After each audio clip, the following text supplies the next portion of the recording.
First time ఒక ship చేసినప్పుడు ఎందుకు ఈ షిప్ జాయిన్ అయ్యాను సడన్ గా మెయిన్ ఇంజిన్ ప్రాబ్లం వచ్చి ఒక యూనిట్ లో ఫైర్ అయింది నడి సముద్రంలో ఆఫీస్ పారామీటర్స్ అన్ని మా కంప్యూటర్ ముందు కనిపిస్తున్నాయి, ఏది అర్థం కావట్లేదు. నెక్స్ట్ డే కూడా సేమ్ అదే టైం కి మళ్ళీ ఫైర్ అయింది. అది రన్ అవుతున్న టైం కి ఒక జనరేటర్ ప్రాబ్లం వచ్చి అది ఆగిపోయింది. అది రన్ అవుతూ టర్మం అనేది బాగాలేకపోతే అన్ని ప్రాబ్లమ్స్ ఒకేసారి వస్తాయి అన్నట్టు అది కూడా సెకండ్ కూడా జనరేటర్ లోపల పిస్టన్స్ ఉంటాయి అనమాట. పెద్ద పిస్టన్ బ్రేక్ అయిపోయింది అనమాట. ఏదో ఒక విధంగా టగ్ అయినా పిలిపించి లాక్కెళ్ళి ఇలా కంటిన్యూగా చేసి వరకు ఒక 24 hours మొత్తం. ఆ టైంలో ఎలా అనిపించేది సార్? మెట్లు దిగుతూ చేతిలో పట్టుకుని మెట్లలో వెళ్తున్నప్పుడు సడన్ గా స్లిప్ అయిపోయింది. ఇట్లా తల మీద తాకి కింద పడిపోయింది. జారి పడ్డా ఒక 10 steps. హీరో చూస్తే ఇట్లంతా బ్లడ్ పడింది అనమాట. అప్పటి వరకు నా లైఫ్ లో అలాంటి దెబ్బలు తగలేదు. తర్వాత నేను ఫస్ట్ చూడగానే హాస్పిటల్ తీసుకెళ్దాం కుట్లేయాలేమో అని మా చీఫ్ ఇంజనీర్ అన్నాడు అనమాట. హాస్పిటల్ ఏమవుతుంది మనమే మేనేజ్ చేద్దామని చెప్పి వాళ్ళు ఒక కాటన్ లో నిప్పి ఇలా అంటించి ఇలా పెట్టేశారన్నమాట.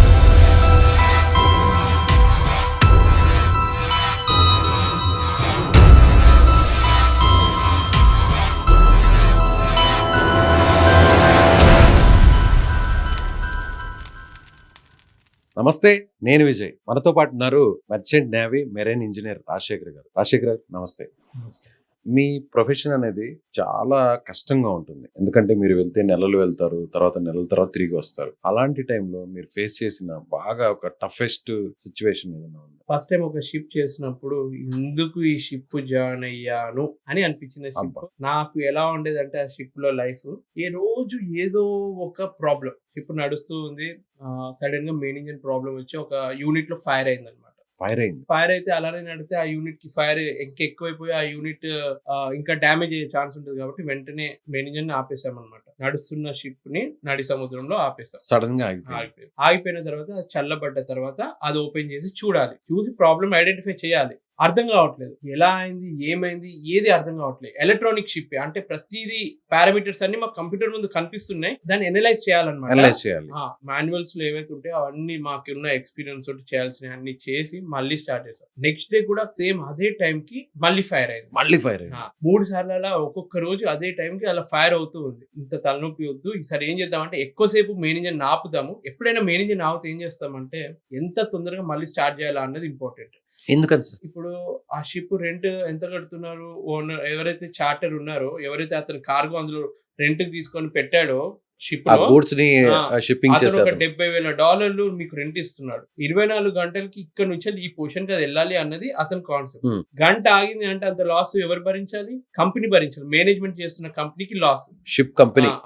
సో షిప్ కంపెనీకి లాస్ అంటే వాళ్ళు ఎందుకు భరిస్తారు? మేనేజర్ నడిపించాల్సిన బాధ్యత నీది కాబట్టి నువ్వు ఎందుకు కరెక్ట్ మెయింటెనెన్స్ చేయలేదు, వాళ్ళ ప్రెషర్స్ వాళ్ళకు ఉంటాయి. సో వాళ్ళ అల్టిమేట్ మిషనరీకి ఎప్పుడైనా ప్రాబ్లమ్స్ వస్తే 3 గంటల టైం వాళ్ళు ఇస్తారనమాట. అంతకన్నా ఎక్కువ చేస్తే లాస్ ని కంపెనీ భరించాలి అని కొన్ని రూల్స్ ఉంటాయి. ప్రతి అనుకున్న టైం కి 3 hours లేట్ అయినా కూడా ఓకే అలా మేనేజ్ చేయొచ్చు. కానీ ఎక్కువసేపు ఉంది అనుకో అందరికి తెలిసిపోతుంది అనమాట, ఎందుకు అయిపోయింది, రీజన్ ఏంటి, ప్రతి ఒక తలనొప్పి అనమాట. ఇన్వెస్టిగేషన్ జరుగుతుంది. సో మా వల్ల అవ్వట్లేదు, మేము కంపెనీ కూడా ఇన్ఫార్మ్ చేస్తే వాళ్ళకు కూడా తెలియట్లేదు ఎందుకు అవుతుంది. తర్వాత ఏం చేసామంటే 3వ సారి అయిన తర్వాత దాన్ని ఆపి ఎక్కువసేపు అయినా పర్లేదు, మాటికి రోజు ఆపి టైం వేస్ట్ చేసే కన్నా ఒక రోజు ఆపి మొత్తం దాన్ని సాల్వ్ చేద్దామని డిసైడ్ అయిపోయి అంత అయిన తర్వాత మా మిషనరీ మీద ఆ యూనిట్ మీద ఫ్యూల్ ఇంజెక్టర్స్ అని ఒకటి ఉంటుంది అనమాట. ఆ యూనిట్ లో ప్రాబ్లం ఉందని తెలిసి అవి అంతా కొత్త పెట్టామన్నమాట. తర్వాత రన్ చేసినప్పుడు ప్రాబ్లం రాలేదన్నమాట. సో అది రన్ అవుతున్న టైం కి ఒక జనరేటర్ ప్రాబ్లం వచ్చి అది ఆగిపోయింది. ఇంకో 2 జనరేటర్ ని స్టార్ట్ చేసాము. అది రన్ అవుతూ కర్మం అనేది బాగాలేకపోతే అన్ని ప్రాబ్లమ్స్ ఒకేసారి వస్తాయి అన్నట్టు అది కూడా సెకండ్ కూడా ఆగిపోయింది. 2 నడవాలి కదా, ఇప్పుడు పవర్ లేదు. సో మెయిన్ ఇంజిన్ ఆ టైం కూడా ఆపాల్సి వచ్చింది. మేజర్ డ్యామేజ్ ఏం జరిగిందంటే ఆ రోజు ఆ జనరేటర్ లోపల మెటీరియల్ ఫెయిల్యూర్ తోటి జనరేటర్ లోపల పిస్టన్స్ ఉంటాయి అనమాట. పెద్ద పిస్టన్ బ్రేక్ అయిపోయింది అనమాట. అది మొత్తం చేయాలి అంటే ఒక 10 గంటలు మినిమం కావాలి. మొత్తం మీద ఉన్న కనెక్షన్స్, సిలిండర్ రేట్స్ అన్ని ఓపెన్ చేసి కొత్తది పెట్టి, అదృష్టం బాగుండి మాకు కొత్త స్పేర్స్ ఉన్నాయి కాబట్టి అది యూజ్ చేసి దాన్ని రిపేర్ చేసి ఒక జనరేటర్ ని తయారు చేసాం. స్పేర్స్ లేదంటే ఇంకేం చేస్తాము, ఏదో ఒక విధంగా టగ్ అయినా పిలిపించి లాక్కెళ్ళడం అటువంటి పొజిషన్ అంత దారుణం రాలేదు. కానీ ఆ 10 గంటలు కష్టపడి ఆ జనరేటర్ ని స్టార్ట్ చేసి ఇలా కంటిన్యూగా చేసి వరకు ఒక 24 hours మొత్తం వర్క్ లోనే ఉండిపోయాను అనమాట. రిపేరింగ్ లోనే ఉన్నారు. మొత్తం ఆ టైం ఎక్కువ తీసుకుంది అనమాట. బట్ ఏంటంటే సైకలాజికల్ గా మనకి ఉంటది కదా, ఆ 24 hours ఎంత స్ట్రెస్ చాలా క్రూషియల్ పీరియడ్. ఇంకా అవ్వలేదా ఇంకెంతసేపు తీసుకుంటారంటే జరుగుతున్నప్పుడు మనకు తెలుస్తుంది యాక్చువల్ ప్రాబ్లమ్ ఏంటో. మీద ఆఫీస్‌లో కూర్చున్న వాళ్ళకి తెలీదు. వాళ్ళేమనుకుంటారు 1 అవర్‌లో జరగాల్సింది ఎందుకు అవ్వట్లేదు? ప్రాబ్లమ్ ఉంటది. కొన్ని మిషనరీ వెంటనే అనుకున్న టైంకి రావు. అవి ఇరుక్కుపోతాయి అందులో. దాన్ని వేడి చేసో, లేదంటే ఏదో ఒక టెక్నిక్ యూజ్ చేసో ఓపెన్ చేయడం. అని వాళ్ళకి ఎంత ఎక్స్‌ప్లెయిన్ చేసినా అర్థం కాదు. వాళ్ళకి కావాల్సింది 10 గంటల్లో అవ్వాలన్నారు ఎందుకు అవ్వలేదు అన్న ఒక కాన్సెప్ట్ ఉంటది చూడు. ఒక పక్క ప్రాబ్లం ఏమో తెలియట్లేదు, కానీ టైం ఏమో తినేస్తుంది. ఆ! ప్రతి అవర్ కూడా మీకు ఇంపార్టెంట్. ఇంపార్టెంట్. ఆ టైంలో ఎలా అనిపించేది సార్? మీరు ఎలా ఫేస్ చేశారు? ఎంత కమర్షియల్ ప్రెషర్ ఉన్నా, నా కింది వాళ్ళకి పాస్ చేయను. పాస్ చేస్తే ఏమవుతదో తెలుసా? Work efficiency తక్కువైపోతది. మేనేజ్మెంట్ లెవెల్‌లో ఉన్న వాళ్ళ దగ్గర ఈ క్వాలిటీ ఉండాలి. నీకు ప్రెషర్ ఉందని చెప్పి నువ్వు నీ కింది వాళ్ళకి ప్రెషరైజ్ చేస్తే, ఆళ్ళు ఆ ప్రెషర్‌ని తట్టుకునే పొజిషన్‌లో వాళ్ళు ఉండరు. వాళ్ళు అక్కడ పనిలో ఇన్వాల్వ్ అయ్యి చెయ్యాలి. మైండ్ ఫ్రెష్‌గా ఉండాలి. ఫిజికల్‌గా యాక్టివ్‌గా ఉండాలి. నేను టెన్షన్ పడుతూ, నేను చెమటలు పడుతూ, అయ్యో! అయ్యో! ఎప్పుడవుతది తొందరగా చెయ్యి అని అనుకో, చేయాల్సిన పని ఇంకా లేట్ అవుతుంది. మిస్టేక్స్ అవుతూ రిపీట్ అవుతూ ఉంటది. నేను ఎంత టెన్షన్ పెట్టినా గాని నేను చెప్తాను. మిషనరీ మన చేతుల్లో ఉండదు. మాక్సిమం బెస్ట్ ఇస్తున్నాం. మీకు అయిపోతది. సో వాళ్ళకి కూడా చెప్తాం. మీరు టెన్షన్ పడకండి. అలా అని చెప్పి మొత్తం నిదానంగా లంచ్ గంటలు గంటలు చేయండి అలా చెప్పను. ఒకవేళ లంచ్‌కి ఒక టీమ్ వెళ్తే ఇంకో టీమ్ చేస్తూ ఉండాలి. వర్క్ కంటిన్యూ అవుతూ ఉండాలి. అలా మేనేజ్ చేస్తూ ఫినిష్ చేస్తారు. అప్పుడు అనిపించిందా, దేవుడా ఏంట్రా ఎన్నో షిప్‌లు వెళ్ళాను, 12 షిప్‌లు వెళ్ళాను, ఈ ఒక్క షిప్‌లో ఏంది తలనొప్పి, టెన్షన్ అనిపించిందా? అనిపించింది. నేను ఎప్పుడు మా వైఫ్‌కి గాని, ఇంట్లో వాళ్ళకి చెప్పను.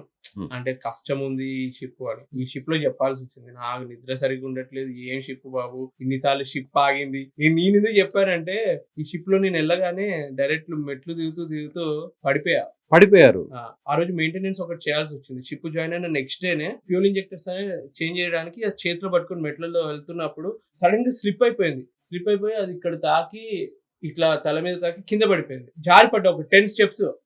నాకేం జరిగిందో తెలీదు. తలంతా నొస్తుంది. ఆ దెబ్బకి ఇట్లా సడెన్‌గా ఒక హెవీ ఐటెమ్ మన తల మీద పడితే జుమ్ అని అంటది చూడు. అలా ఆ సిట్యుయేషన్‌లో ఉన్నానన్నమాట. సడెన్‌గా ఉరుక్కుంటూ వచ్చి నాకు హెల్ప్ చేశారు. తీరా చూస్తే ఇక్కడంతా బ్లడ్ పడుందన్నమాట. అబ్బా! ఇక్కడ కట్ అయిపోయి. సో వెంటనే నన్ను ఈసీఆర్ నా కంట్రోల్ రూమ్‌కి తీసుకెళ్ళి అక్కడ మా చీఫ్ ఇంజినియర్, కెప్టెన్ వాళ్ళొచ్చి అక్కడ వెంటనే కుట్లేయడానికి టైం తీసుకుంటదని చెప్పి వాళ్ళేం చేశారంటే హాస్పిటల్ ఏమవుతుంది మనమే మేనేజ్ చేద్దామని చెప్పి వాళ్ళు ఒక కాటన్‌లో నిప్పి ఇలా అంటించి ఇలా పెట్టేశారన్నమాట. అలా చేస్తారా? ఆ! అంటే ఆ టైంకి తొందరగా కొంచెం హీల్ అవ్వాలి అని చెప్పి. ఓకే. అప్పటికి షిప్ బయలుదేరుతదన్నమాట. నేను ఆ వర్క్ చేస్తేనే షిప్ బయలుదేరుతది. సో ఆ వర్క్ ఆగిపోయింది అక్కడ. అక్కడ వర్క్ అది అయిపోయింది. మీకంటే ఆ వర్క్ ఇంపార్టెంట్ అక్కడ. ఆ! సో ఇమ్మీడియేట్‌గా మీరు వర్క్ చేయాలి. ఇమ్మీడియేట్‌గా వర్క్ కూడా చేయాలి. హ్మ్. సో అది పెట్టి వాళ్ళన్నారు పట్టీ కట్టేశారు. ఒక 1 అవర్ రెస్ట్ తీసుకో. నేను చేసేస్తాను అని మా చీఫ్ ఇంజినియర్ తీసుకున్నాడు. రెస్పాన్సిబిలిటీ తీసుకొని తను చేశాడు.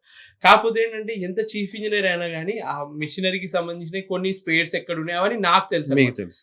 మళ్ళీ రిక్వెస్ట్ చేసి కొంచెం కిందికి రా. నీకు మ్యాన్ పవర్ ఇస్తాను. నువ్వు వేరే వాళ్ళతో ఎలా చేయాలో అన్ని చెప్పి చేయించుకో అని చెప్పి మళ్ళీ అదే నొప్పితోటి నేను కిందికొచ్చి వర్క్ చేశానన్నమాట. ఏది ఆ గాయం అలా ఉంటే ఆ బ్యాండేజ్ అలా వేసుకొనే మీరు వర్క్ చేశారు. నాకు సైకలాజికల్‌గా అనిపించింది. అప్పటి వరకు నా లైఫ్‌లో అలాంటి దెబ్బలు తగలలేదు. చిన్న చిన్న దెబ్బలు తగిలినా గాని చిన్న కట్లు ఇలా కుట్లు పడేంత ఇప్పటివరకు నాకు అవ్వలేదన్నమాట. నాకు ఇక్కడ భయం అనిపించిందంటే అది ఇక్కడ తగిలింది, రక్తం వస్తుంది. ప్లస్ హెడ్ మీద కూడా ఇంపాక్ట్ అయింది కదా! బ్రెయిన్‌కి ఏమైనా అయిందా అని ఒక టెన్షన్ నాకు. తర్వాత నన్ను ఫస్ట్ చూడగానే హాస్పిటల్ తీసుకెళ్దాం కుట్లేయాలేమో అని మా చీఫ్ ఇంజినియర్ అన్నాడన్నమాట. కెప్టెన్ ఏమో నేను భయపడుతూనే ఏం కాదు కవర్ చేసేద్దాం అని చెప్పి కవర్ చేశాడు. కొంచెం కాన్ఫిడెన్స్ తోటి చేశాడు. బట్ అటువంటి ఇన్సిడెంట్లు జరిగినప్పుడు ఇంట్లో వాళ్ళకి చెప్పారా? మాక్సిమం చెప్పొద్దు అనుకున్నా గానీ నాకు ఇటువంటివి చెప్పాలనిపించి వెంటనే చెప్పేసాను. మా వైఫ్‌కి ఫోన్ చేసి చెప్తే జాగ్రత్తగా ఉండు ఇంటికొచ్చిన తర్వాత అన్ని చేద్దాం అని అన్నది. కానీ ఇప్పుడు నేను అన్నాను అంతేం లేదు. అప్పుడు ఎప్పుడో జరిగింది. టెన్షన్ ఏం పడకు అని చెప్పి. సో ఆ ఇంజ్యూరీ అయిన తర్వాత మళ్ళీ ఎన్ని రోజులకి ఇంటికొచ్చారు మీరు? ఆ ఇంజ్యూరీ అయింది షిప్ జాయిన్ అయిన 2 డేస్‌కే అయింది. 4 మంత్స్‌కి వచ్చాను నేను ఇంటికి. 4 మంత్స్. ఆ 4 మంత్స్ చూపించారా మీరు ఎక్కడ గాయమైంది ఏంటి అని? చూపించారు. సో ఇప్పటి వరకు మీ కెరీర్ లో ఇది ఇప్పటికీ ఒక అబ్బా ఏంద్రా ఇంత విసుగు పుట్టించింది అంటే అదే షిప్ అంటే శని అంటారు చూడండి. దాని రాతనే అలా ఉంటది అంటారు చూడు. ఆ షిప్ అలాంటి షిప్పే అన్నమాట. దాని వల్ల చాలా ప్రాబ్లమ్స్. ఇప్పుడు ఒక మారుతి 800 కార్‌ని బెంజ్ కార్ టైప్ పర్ఫార్మెన్స్ ఇవ్వమంటే కుదరదు. కొన్ని చీప్ క్వాలిటీ తోటి షిప్‌ని కన్‌స్ట్రక్షన్ చేసి దాన్ని మంచిగా మెయింటెనెన్స్ చేసి నడిపించండి అంటే కుదరదు కదా! అలాంటి షిప్ అన్నమాట. Right sir. నిజంగా మీ లైఫ్ లో జరిగిన ఒక ఎక్స్‌పీరియన్స్ మాత్రం చాలా మాతో షేర్ చేసుకున్నారు. థాంక్యూ.